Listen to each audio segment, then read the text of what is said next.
¿Qué opinas de las letras de reggaetón? ¿Son repudiables por el contenido? Absolutamente lo que yo he oído. Me llama la atención que no las oyen. Y esto ya lo he cotejado en varias ocasiones, ¿no? Eh, Tengo la impresión de que en general los chicos no están conscientes de lo que están oyendo. Y con mi hijo, de hecho, a mi hijo le causé una vez un shock tremendo, porque oigo que está oyendo una cosa de reggaetón, Shazam, que parece que funciona maravillosamente, veo que es tal canción de tal tipo, ¿no? Busco la letra de tal canción de tal tipo.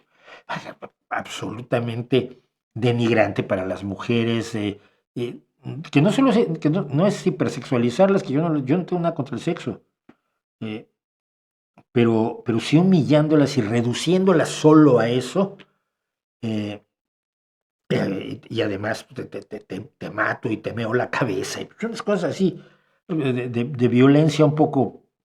Entonces fui y le dije a mi hijo, ¿tú sabes que estás oyendo esto? No. No, sí, esa canción. No, pues es que yo solo oigo el ritmo. O sea, me estará viendo la cara. No. Efectivamente, porque me ha llegado, yo voy al baloncesto de aquí de Gijón, a apoyar al equipo Círculo Gijón Baloncesto, que es uno de los dos equipos semiprofesionales que tenemos aquí. Y el círculo, que son geniales, en el medio tiempo, en vez de tener animadoras, invitan a las academias de baile de la ciudad a que las chicas, y chicos también, vayan y hagan un pequeño show en el medio tiempo. El medio tiempo dura 10 minutos, haces una canción de 3 y todavía permites que se hagan rifas y que se hagan cosas igual.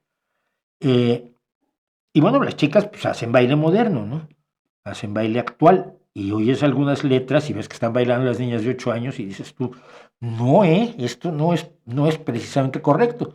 Pero te das cuenta que las niñas no se han enterado de la letra que están bailando. A mí me llama la atención. No quiere decir esto que me parezca bien, para nada, absolutamente. Por la denigración, por la violencia, por la promoción de las drogas y del narcotráfico que está presente en muchísimas de esas canciones, ¿no? Que no en todas, por otro lado, pero sí.